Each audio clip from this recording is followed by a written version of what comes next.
A plus B, C, métaphore, grammaire, W, hypothèse, oxymore. Sache que ça se cache et cache que ça ne se sache. Y et Z.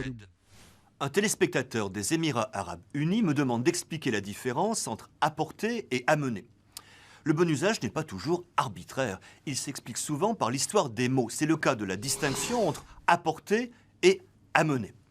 Le premier a été emprunté au latin apportare, qui signifiait porter quelque chose à quelqu'un. C'est le sens depuis le plus ancien français, on apporte un message. D'où les emplois généraux, le vent apportait de la poussière et dérivé, on apporte des capitaux dans une entreprise.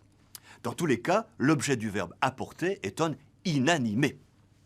Amener est un composé de mener issu du bas latin minare, qui signifiait menacer. C'était un verbe du latin rural. On menace en effet d'un bâton les bêtes que l'on conduit.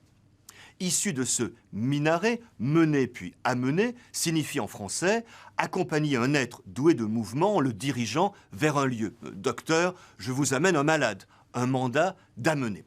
On l'a compris, l'objet du verbe amener doit être un animé. Et l'on ne peut donc accepter des expressions comme amener une chaise ou amener une forte somme d'argent. Certes, les emplois contraires sont légion et malheureusement quasi lexicalisés, par exemple, dans le vocabulaire de la marine, amener les voiles. Il n'empêche, la distinction est fondée et il convient de la respecter. Elle est de bon usage. Sinon, il n'y a plus qu'à amener les couleurs.